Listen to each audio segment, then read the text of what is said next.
എന്തിനാണ് യേശു മനുഷ്യനായി ഭൂമിയിൽ വന്നത്? ఎందుకని యేసయ్య మానవునిగా భూమి మీదకి వచ్చాడు? അവൻ വന്നതൊരു മതം സ്ഥാപിക്കാനല്ല.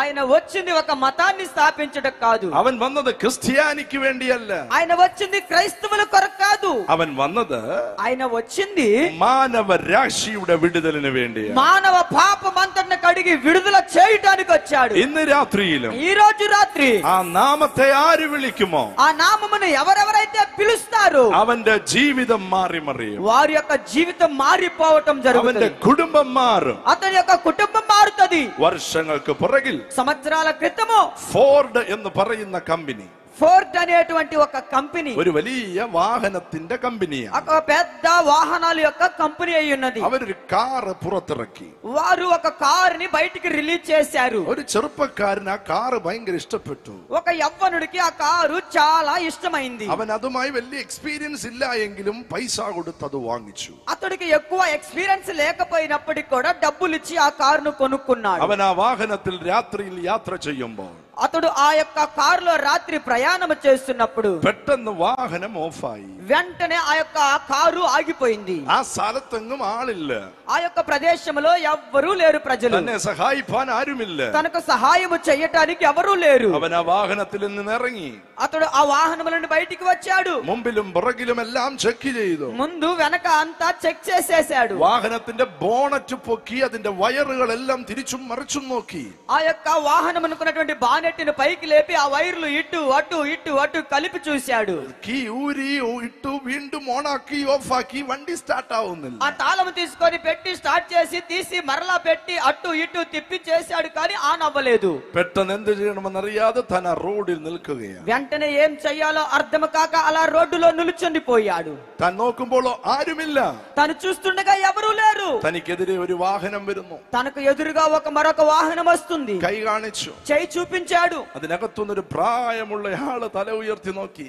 అతడు ఆ వాహనముల నుండి ఆ చాలా వయసు కలిగిన ఒక పెద్ద ఆయన తల ఇలా బయటికి పెట్టి చూశాడు. എന്താണ് ചെറുപ്പക്കാരാ നീ ഇവിടെ നിൽക്കുന്നേ എന്ന് ചോദിച്ചു. ఆ యొక్క మనుషుడు అడిగాడు, ఏంటి యవ్వనుడా నీవు ఇక్కడ నిలుచొని ఉన్నావని. എന്ത് ചെയ്യാനാ, പുതിയ വാഹനമാ. ఏం చెయ్యాలి, ఇది ఒక నూతన వాహనం కదా. കേടായെന്ന് തോന്നുന്നു. ఓ పాడైపోయింది అనుకుంటా. ఏదో എന്നെ സഹായിക്കാൻ ആരുമില്ല. సహాయం చేయడానికి ఎవరూ లేరు. ഞാനൊന്ന് നോക്കട്ടെ. నేను ఒక్కసారి చూడని. ആ പ്രായമുള്ള ആള് പറഞ്ഞപ്പോൾ ഈ ചെറുപ്പക്കാരൻ ചിരിച്ചു. ఆ వయసు కలిగినటువంటి ఆయన ఆ మాట పలికినప్పుడు ఈ యవ్వనుడు నవ్వాడు. അല്പസ്വല്പം എഞ്ചിനീയറിംഗ് ഒക്കെ അറിയാവുന്ന ഞാൻ നോക്കിയിട്ട് നടന്നില്ല. ఆ కొద్దో గొప్ప ఇంజనీరింగ్ తెలిసిన నేను చూస్తేనే ఏం పని జరగలేదు.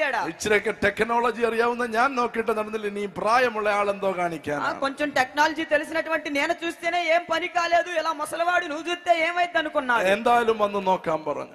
ఏదేమైనప్పటికీ వచ్చి చూడు అన్నాడు. അദ്ദേഹം വന്ന വാഹനം മൊത്തം ഒന്ന് നോക്കി. అతడు వచ్చేసి వాహనం అంతా చూశాడు. ബോണറ്റ് ഒന്നുകൂടെ തുറക്കാൻ പറഞ്ഞു. బానెట్ మరొక పర్యాయం ఓపెన్ చేయమని చెప్పాడు. ഏതോ ഒരു ചെറിയ വയറിലേക്ക് തന്റെ കൈ ചെന്നു. ఏదో ఒక చిన్న వైరులోనికి తన చెయ్యి వెళ్ళిపోయింది. അതെടുത്ത് അദ്ദേഹം ഒന്നുകൂടെ റീകണക്ട് ചെയ്തു. అది తీసి మరలా రీకనెక్షన్ చేశాడు ఆయన.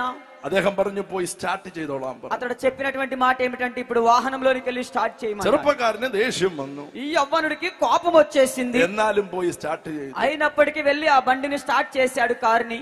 വാഹനം ഓണായി. ఆ వాహనం ఆన్ అయిపోయింది. ആ ചെറുപ്പക്കാരൻ ചോദിച്ചു, എനിക്ക് പറ്റാത്തത് നിങ്ങൾക്ക് എങ്ങനെ സാധിച്ചു? ఆ యవ్వనుడు అడుగుచూ ఉన్నాడు, నాకు సాధ్యము కాంది ఎలాగూ నీకు సాధ్యమైనది అని. അദ്ദേഹം പറയുകയാണ്, ఆ వ్యక్తి చెబుతున్నాడు, ഈ വാഹനം ഉണ്ടാക്കിയത് എന്റെ കമ്പനിയാണ്. ఈ యొక్క వాహనమును తయారు చేసింది నా కంపెనీ అన్నాడు. ഞാനാണ് ഇതിന്റെ മെയിൻ ആള്. దానికి మెయిన్ ముఖ్యమైన వ్యక్తిని నేను అన్నాడు. ഫോർഡ് കമ്പനിയുടെ മാനേജറാണ് ഞാൻ. ఆ ఫోర్డ్ కంపెనీ యొక్క మేనేజర్ నేను అన్నాడు. ഒരു വാഹനത്തിന്റെ മാനേജർ തൊട്ടപ്പോൾ വാഹനം ശരിയായെങ്കിൽ, ఒక మేనేజర్ తాకినప్పుడు ఆ వాహనము స్టార్ట్ అయితే, ലോകത്തിന്റെ സൃഷ്ടിതാവ് തൊട്ടാൽ നിന്റെ ജീവിതം ശരിയാണ്. లోకమును సృష్టించినటువంటి సృష్టికర్త నిన్ను తాకితే నీ జీవితం సరైపోతుంది. ഇന്ന് രാത്രിയിൽ അവിടുന്ന് ഇവിടെ വന്നിട്ടുണ്ട്. ఈ రోజు రాత్రి ఆయన ఇక్కడికి వచ్చి ఉన్నాడు. 1000 ദൂതന്മാരുടെ അകമ്പടിയോടെ ഇവിടെ വന്നിട്ടുണ്ട്. వేల దేవుని దూతల సమూహముతో ఆయన ఇక్కడికి వచ్చి ఉన్నాడు.